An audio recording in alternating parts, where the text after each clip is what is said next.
বাড়ির বউ হাজার করলেও নাম হয় না। বাড়ির বউ মানে হচ্ছে সে সকাল সকাল ঘুম থেকে উঠবে, সবার জন্য রান্না বান্না করবে, সংসারের সকল কাজকর্ম করবে। আসসালামু আলাইকুম, আশা করি যে যেখানে আছেন সবাই অনেক ভালো আছেন। বাড়ির বউ শ্বশুর বাড়ির লোকজনের জন্য বা সবার জন্য যতই করুক না কেন কখনো নাম পাবে না। সারাদিন সংসারের কাজকর্ম গুছিয়ে আপনি তাদেরকে রান্না করে খাওয়াবেন, কিন্তু শ্বশুরবাড়ি কেউ একবারও আপনার প্রশংসা করবে না। অথচ কোনো কাজ না করে যদি আপনি বসে থাকেন বা কোনো কাজে যদি সামান্য ভুল ত্রুটি হয়, তখন ভুল ধরার বা বলার লোকেরও অভাব হয় না।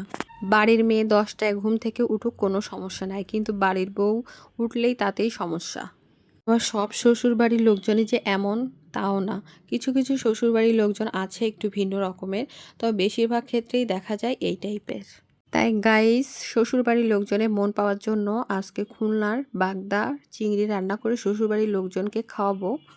আর এই চিংড়িটা রান্না করার জন্য প্রথমে চিংড়িগুলোকে সুন্দর করে কেটে কুটে পরিষ্কার করে নিতে হবে।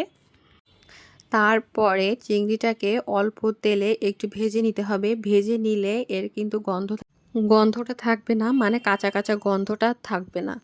তাই বাগদা বা গলদা চিংড়ি রান্না করার সময় অবশ্যই আমি চেষ্টা করি একটু ভেজে নেওয়ার। তারপর চিংড়িটা ভাজা হয়ে গেলে উঠিয়ে নিচ্ছি। আর এখানে পেঁয়াজ দিয়ে দিচ্ছি, 2টার মতো পেঁয়াজ কুচি কুচি করে নিয়েছি, তো সেটাই আর কি দিয়ে দিচ্ছি। তারপর 1 চা চামচ আদা বাটা, 1 চা চামচ রসুন বাটা দিয়ে দিচ্ছি। আর রসুনটা আসলে এখানে বাটা একটু কম ছিল, যার কারণে একটু কুচিও দিয়ে দিচ্ছি। তারপর দিয়ে দিচ্ছি লাল মরিচের গুঁড়া 1/2 চা চামচ। তারপরে দিয়ে দিব হলুদের গুঁড়া, দিয়ে খুব সুন্দর করে নেড়ে চেড়ে মিশিয়ে নিব। যে কোনো তরকারি আমার মনে হয় মশলাটা কষিয়ে নিলে খেতে অনেক বেশি মজা হয়।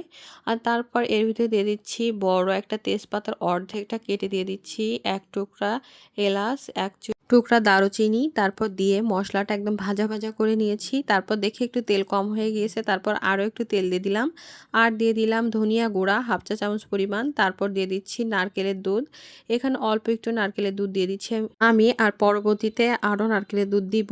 নারকেলের দুধ দেওয়ার পর মশলাটা আবারও ভালো করে কষিয়ে নিব, মানে ভাজা ভাজা করে নিব। তারপর যখন শুকিয়ে আসবে তখন ভাজা চিংড়িগুলো এর ভিতর দিয়ে দিব, দিয়ে নেড়ে চেড়ে আরও একটু কষিয়ে নিব। তারপর এর ভেতর দিয়ে দিব পরবর্তীতে আরও একটু পরিমাণ নারকেলের দুধ। আর তার আগে এখানে লবণটা, যেহেতু আমি চিংড়ি মাছ ভাজার সময় দিয়েছিলাম, তাই টেস্ট করে তারপর এখানে লবণটা আবার দিয়ে দিচ্ছি। প্রথমেই দিবেন না, তাতে করে লবণ বেশি হওয়ার সম্ভাবনা থাকতে পারে।